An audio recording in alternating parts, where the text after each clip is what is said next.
ഇന്നത്തെ വീഡിയോയിൽ നമ്മൾ പഠിക്കാൻ പോകുന്നത് കാരക് എന്താണെന്നും അതിൻ്റെ ഡിഫറെൻറ്റ് ടൈപ്സിനെ കുറിച്ചുമാണ്. അപ്പോൾ ആദ്യം തന്നെ നമുക്ക് കാരകിനെ കുറിച്ച് നോക്കാം. कारक अथवा फैक्टर्स എന്നാൽ संज्ञा या सर्वनाम के जिस रूप से उसका संबंध वाक्य के अन्य शब्द के साथ प्रकट होता है उसे कारक कहते हैं. അപ്പോൾ ഈ കാരക് എന്ന വാക്കിൻ്റെ അർത്ഥം തന്നെ നമ്മളുടെ ക്രിയ ചെയ്യുന്ന വസ്തു അല്ലെങ്കിൽ ക്രിയ ചെയ്യുന്ന ആ ഒരു വ്യക്തിയെ സൂചിപ്പിക്കാൻ വേണ്ടി ഉപയോഗിക്കുന്ന ഒരു വാക്കാണ്. അപ്പോൾ മെയിൻലി നമ്മൾ ഈ ക്രിയ ചെയ്യുന്ന അല്ലെങ്കിൽ ക്രിയയുമായി പ്രത്യക്ഷത്തിലോ അല്ലെങ്കിൽ അപ്രത്യക്ഷത്തിലോ ആയ ബന്ധം ഉള്ള ഒരു വാക്ക് അല്ലെങ്കിൽ ഒരു ശബ്ദമാണ് കാരക്. നെക്സ്റ്റ് നമുക്ക് കാരകിൻ്റെ ഡിഫറെൻറ്റ് ടൈപ്സ് എന്തൊക്കെയാണെന്ന് നോക്കാം. അപ്പോൾ കാരകിന് യൂഷ്വലി 8 ടൈപ്സ് ആണുള്ളത്. അതായത് കാരക് 8 प्रकार के होते हैं. അപ്പോൾ ഫസ്റ്റ് വൺ कर्ता कारक, सेकेंड वन कर्म कारक, थर्ड वन करण कारक, फोर्थ वन संप्रदान कारक, फिफ्थ वन संबंध कारक, सिक्स्थ वन अपादान कारक, सेवेंथ वन अधिकरण कारक ആൻഡ് ലാസ്റ്റ് വൺ സംബോധൻ കാരക്. അപ്പോൾ ആദ്യം തന്നെ നമുക്ക് കർത്താ കാരക് എന്താണെന്ന് നോക്കാം. कर्ता कारक എന്നാൽ संज्ञा या सर्वनाम के जिस रूप से क्रिया करने वाले का बोध होता है उसे कर्ता कारक कहते हैं. അതായത് സംജ്ഞയുടെയോ അല്ലെങ്കിൽ സർവനാമത്തിൻ്റെയോ ഏത് രൂപത്തിലാണോ നമ്മൾ ക്രിയ ചെയ്യുന്ന വ്യക്തിയെ സൂചിപ്പിക്കാൻ ഉപയോഗിക്കുന്നത്, അതായത് ആ വാക്കിനെ നമ്മൾ ക്രിയ ചെയ്യുന്ന വ്യക്തിയെ സൂചിപ്പിക്കാൻ ഉപയോഗിക്കുന്നത്, ആ ഒരു വേർഡിനെയാണ് നമ്മൾ कर्ता कारक എന്ന് പറയുന്നത്. ഇതിൻ്റെ ഉദാഹരണമായിട്ട് നമുക്ക് രാംനെ ആം ഖായ എന്ന് എഴുതാവുന്നതാണ്. ഇവിടെ നേ എന്ന ആ ഒരു ശബ്ദം അല്ലെങ്കിൽ ആ ഒരു വാക്കാണ് कर्ता कारകിൻ്റെ उदाहरण. सेकेंड वन कर्म कारक. क्रिया के व्यापार का फल जिस पर पड़ता है उसे कर्म कारक कहते हैं. അതായത് ക്രിയയുടെ പ്രവൃത്തി ഫലം ആർക്കാണോ പതിക്കുന്നത് അല്ലെങ്കിൽ ആരാണോ അനുഭവിക്കുന്നത് ആ ഒരു വാക്കിനെയാണ് നമ്മൾ കർമ്മകാരക് എന്ന് പറയുന്നത്. ഉദാഹരണം രാംനെ രാവൺ കോ മാര. ഇവിടെ പ്രവൃത്തിഫലം അനുഭവിക്കുന്നത് രാവണനാണ്. അപ്പോൾ ആ രാവണനെ സൂചിപ്പിക്കാൻ, രാവണനാണ് അനുഭവിക്കുന്നത് എന്ന് ഇവിടെ ചൂണ്ടിക്കാട്ടാൻ ഉപയോഗിക്കുന്ന വാക്ക് കോ എന്നാണ്. അപ്പോൾ രാംനെ രാവൺ കോ മാര. അപ്പോൾ ആ കോ എന്ന് പറയുന്ന വാക്ക് കർമ്മകാരകിൻ്റെ ഉദാഹരണമാണ്. തേർഡ് ടൈപ്പ് करण कारक. क्रिया के साधन का बोध करने वाली संज्ञा रूप करण कारक कहते हैं. ഇവിടെ പറഞ്ഞിരിക്കുന്നത് ക്രിയയുടെ സാധൻ എന്നാൽ റിസോഴ്സസ്. അപ്പോൾ ക്രിയയുടെ സാധന അതായത് റിസോഴ്സസിനെ കുറിച്ച് ബോധ കർണേ വാലി സംജ്ഞാ രൂപ് കോ കരൺ കാരക് കഹത്തെ ഹെ. അതായത് ക്രിയയുടെ റിസോഴ്സസിനെ കുറിച്ച് ബോധിപ്പിക്കാൻ ഉപയോഗിക്കുന്ന ശബ്ദത്തെയാണ് നമ്മൾ കരൺ കാരക് എന്ന് പറയുന്നത്. ഉദാഹരണം മേ കലം സി ലിഖ്താ ഹൂം. അതായത് നമ്മുടെ പേന കൊണ്ടുള്ള ഉപയോഗത്തെ അല്ലെങ്കിൽ അതിൻ്റെ റിസോഴ്സിനെ കുറിച്ചാണ് ഇവിടെ വ്യക്തമാക്കിയിട്ടുള്ളത്. അപ്പോൾ മേ കലം സേ ലിഖ്താ ഹൂം. ഇവിടെ സേ എന്ന് പറയുന്ന വാക്ക് ആ ഒരു പേനയുടെ റിസോഴ്സിനെ അല്ലെങ്കിൽ അതിനെ കുറിച്ചാണ് വ്യക്തമാക്കിയിട്ടുള്ളത്. അപ്പോൾ സേ എന്ന വാക്ക് കരൺ കാരകിന് ഉദാഹരണമാണ്. ഫോർത്ത് ടൈപ്പ് संप्रदान कारक.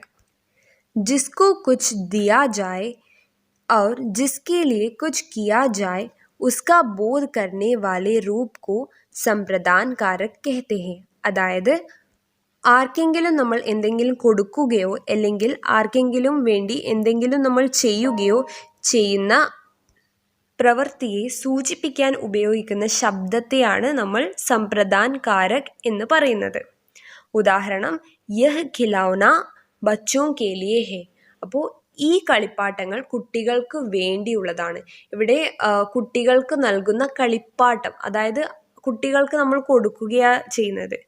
ജിസ്കെ ലിയെ കുച്ച് കിയാ ജായ്, കുട്ടികൾക്ക് വേണ്ടി നമ്മൾ ചെയ്യുകയാണ് ചെയ്യുന്നത്, അല്ലെങ്കിൽ അവർക്ക് ഒരു ഉപഹാരം അല്ലെങ്കിൽ അവർക്കുള്ള കളിപ്പാട്ട് അവർക്ക് നൽകുകയാണ് ചെയ്യുന്നത്. അപ്പോൾ ആ ഒരു പ്രവൃത്തിയെ സൂചിപ്പിക്കുന്നത് ഇവിടെ കേലിയെ എന്ന് പറഞ്ഞ വാക്കാണ്. അപ്പോൾ ഈ കേലിയെ എന്ന് പറയുന്ന വാക്ക് സംപ്രദാൻ കാരകിന്റെ ഉദാഹരണമാണ്. फिफ्थ टाइप संबंध कारक. संज्ञा या सर्वनाम के जिस रूप से किसी वस्तु का दूसरी वस्तु से संबंध प्रकट हो उसे संबंध कारक कहते हैं. അപ്പോൾ ഈ ഹെഡിങ് പോലെ തന്നെ, അതായത് ഹെഡിങ്ങിൽ പറഞ്ഞിരിക്കുന്നത് സംബന്ധ് എന്നാണ്. സംബന്ധ കാരക് എന്നാൽ സംജ്ഞ അല്ലെങ്കിൽ സർവനാമത്തിൻ്റെ ഏത് രൂപത്തിലാണോ നമ്മൾ രണ്ട് വസ്തുക്കൾ തമ്മിലുള്ള സംബന്ധം അല്ലെങ്കിൽ അവർ തമ്മിലുള്ള ബന്ധത്തെ സൂചിപ്പിക്കുന്നത്, ആ ബന്ധം സൂചിപ്പിക്കാൻ ഉപയോഗിക്കുന്ന വാക്കിനെയാണ് നമ്മൾ സംബന്ധ കാരക് എന്ന് പറയുന്നത്. ഉദാഹരണം രാം കാ ബേട്ട. അപ്പോൾ രാമനും അവൻ്റെ മകനും തമ്മിലുള്ള സംബന്ധമാണ് സൂചിപ്പിക്കുന്നത്. രാം കാ ബേട്ട, രാമൻ്റെ മകൻ. രാമൻ്റെ എന്ന് പറയുന്ന ആ വാക്ക്, അതായത് ഹിന്ദിയിൽ രാം കാ ബേട്ട. അപ്പോൾ ഇവിടെ കാ എന്ന് പറയുന്ന ആ ഒരു വാക്ക് സംബന്ധകാരകിന്റെ ഉദാഹരണമാണ്. ഇപ്പോൾ രാം കാ ബേട്ട എന്ന് നമുക്ക് പറയാം, അല്ലെങ്കിൽ രാം കെ ബേട്ടെ, രാം കി ബേട്ടി. അപ്പോൾ ഇവിടെ കാ അല്ലെങ്കിൽ കെ അല്ലെങ്കിൽ കി എന്ന് പറയുന്ന ആ മൂന്ന് വാക്കുകൾ സംബന്ധകാരകിന്റെ ഉദാഹരണമായിട്ട് നമുക്ക് എഴുതാവുന്നതാണ്. സിക്സ്ത് ടൈപ്പ് अपादान कारक. पृथगत्व या अलगाव का बोध करने वाले रूप को അപാദാൻ കാരക് കഹത്തെ ഹെ. അതായത് ഇവിടെ പൃഥകത്വ എന്ന് പറഞ്ഞു കഴിഞ്ഞാൽ ഐസൊലേഷൻ എന്നാണ്. കൂടാതെ അൽഗാവ് എന്ന് പറഞ്ഞു കഴിഞ്ഞാൽ അലഗ് അലഗ് കർണ, അല്ലെങ്കിൽ രണ്ടിനെയും നമ്മൾ വേർതിരിക്കുക എന്നും അർത്ഥമുണ്ട്. അപ്പോൾ ഐസൊലേഷൻ അല്ലെങ്കിൽ വേർതിരിവ് എന്ന ആ ഒരു കാര്യത്തെ സൂചിപ്പിക്കാൻ വേണ്ടി നമ്മൾ ഉപയോഗിക്കുന്ന വാക്കിനെയാണ് അപാദാൻ കാരക് എന്ന് പറയുന്നത്. ഉദാഹരണം രാം പേഡ് സെ ഗിർ പടേ. ഇവിടെ രാമൻ മരത്തിൽ നിന്നും വീണു എന്നാണ് പറയുന്നത്. അപ്പോൾ രാമനും മരവും തമ്മിൽ ഡിറ്റാച്ച്ഡ്, അല്ലെങ്കിൽ അവർ രണ്ടാളും വേറെ വേറെയായി.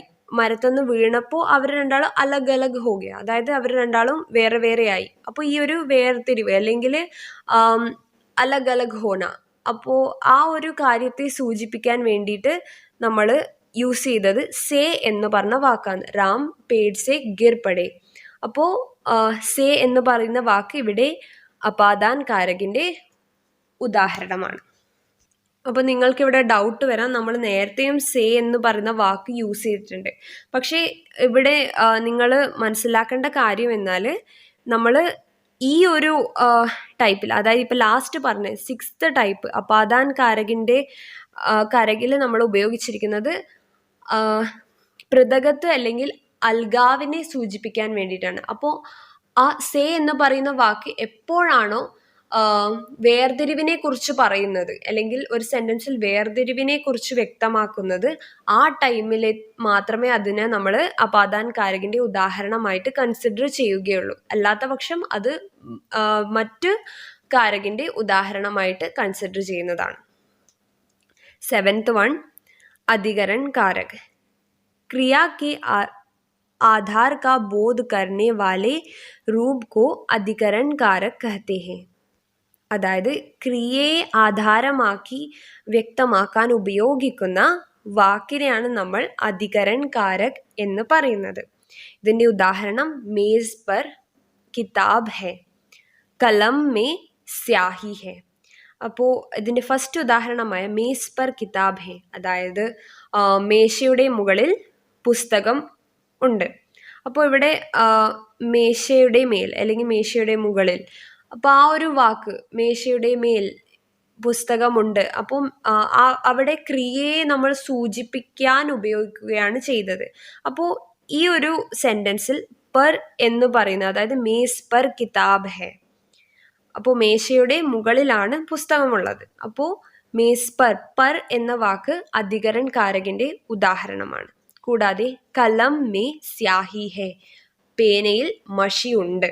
പേനയിൽ, അപ്പോൾ ഇവിടെ കലം മേ ഇവിടെ മേ എന്ന് പറയുന്ന വാക്ക് അധികരൺ കാരകിന്റെ ഉദാഹരണമാണ്. നമ്മുടെ ലാസ്റ്റ് ടൈപ്പ് ഓഫ് കാരക് എന്ന് പറയുന്നത് സംബോധൻ കാരകാണ്. संज्ञा या सर्वनाम के जिस रूप से किसी को पुकारने का बोध होता है उसे संबोधन कारक कहते हैं. അതായത് സംജ്ഞ അല്ലെങ്കിൽ സർവനാമത്തിൻ്റെ ഏത് രൂപത്തിലാണോ നമ്മൾ ഒരു വ്യക്തിയെ അല്ലെങ്കിൽ ഒരു വസ്തുവിനെ നമ്മൾ വിളിക്കാൻ വേണ്ടി, അല്ലെങ്കിൽ ഒരു വ്യക്തിയെ നമ്മൾ വിളിക്കാൻ വേണ്ടി യൂസ് ചെയ്യുന്ന വാക്കിനെയാണ് നമ്മൾ സംബോധൻ കാരക് എന്ന് പറയുന്നത്. ഉദാഹരണം ഹേ റാം. ഇവിടെ നമ്മൾ ഹേ റാം എന്ന് പറഞ്ഞ ഹേ എന്ന് പറയുന്ന വാക്ക് നമ്മൾ രാമനെ വിളിക്കാൻ വേണ്ടി ഉപയോഗിക്കുന്നതാണ്. ഹേ റാം എന്ന് പറയുന്ന ഈ ഒരു സെൻറ്റൻസിൽ ഹേ എന്ന വാക്ക് സംബോധൻ കാരകിൻ്റെ ഉദാഹരണമാണ്. കൂടാതെ നമുക്ക് നെക്സ്റ്റ് എക്സാമ്പിൾ ആയിട്ട് എഴുതാൻ പറ്റുന്നത് അരേ ലടുക്കെ, എ ചെക്ക എന്ന് അല്ലെങ്കിൽ എ ചെറുക്ക എന്ന് പറയുന്ന പോലെ എ എന്ന് പറയുന്ന വാക്ക് നമ്മുടെ ഹിന്ദിയിൽ നമ്മൾ പറയും അരേ ലടുക്കെ അല്ലെങ്കിൽ അരേ ലടുക്കി. അപ്പോൾ ഇവിടെ അരേ എന്ന് പറയുന്ന വാക്ക് സംബോധൻ കാരകിന്റെ ഉദാഹരണമാണ്. So if you enjoyed this video, click the like button and don't forget to subscribe my channel.